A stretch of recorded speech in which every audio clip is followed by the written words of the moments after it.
Well, this is what we're here for. We give everybody a dose of existential nihilism, and the Mhm. truth is that no one is doing shit. No one's no. We're all kind of helpless most of the time, Yeah, and it's a lot for the human ego to process that, especially in the modern late stage capitalistic narcissistic culture.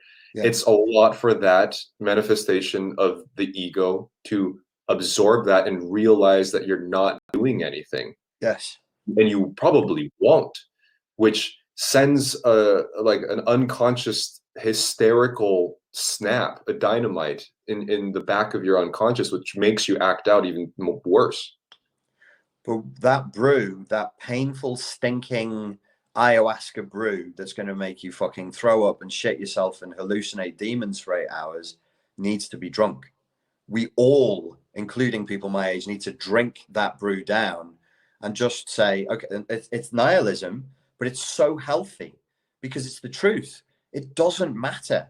You don't matter.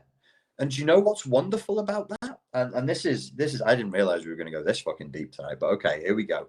I've been saying to people, no one's coming to save you. It's very important for the victims of narcissistic abuse and childhood abuse to internalize the idea that nobody's coming to save you. It's from Nathaniel Brandon. Brandon, I think his name is.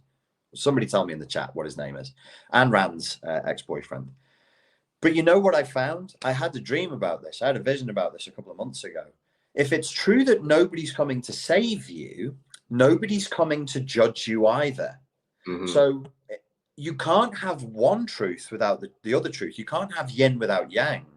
So we need to start doing two things. One, absolve yourself of responsibility. And two, absolve yourself of guilt. Not for your life. You are responsible for you. You're responsible for your kids. And then there's a hierarchy of responsibility that goes down to your friends. There's only local solutions to local problems. That's it. Yeah.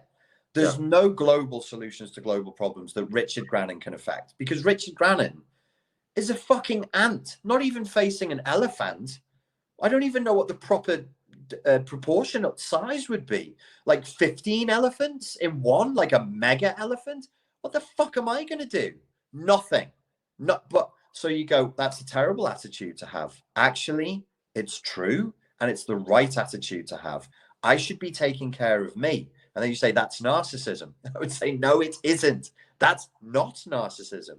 The real narcissism that we're living through now is a fantasy of power, of godlike power.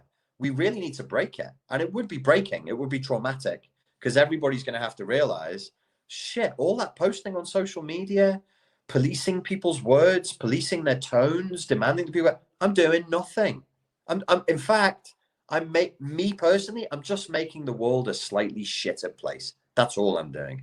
Tough, like you just said, it's very tough. But we would grow through the trauma of realizing that. We would be better people. We would be more mature and more humble. And that's what we need, man. That's what we need. To clarify what you mean by that not being narcissistic, because the devil works through illusions and it's in the details.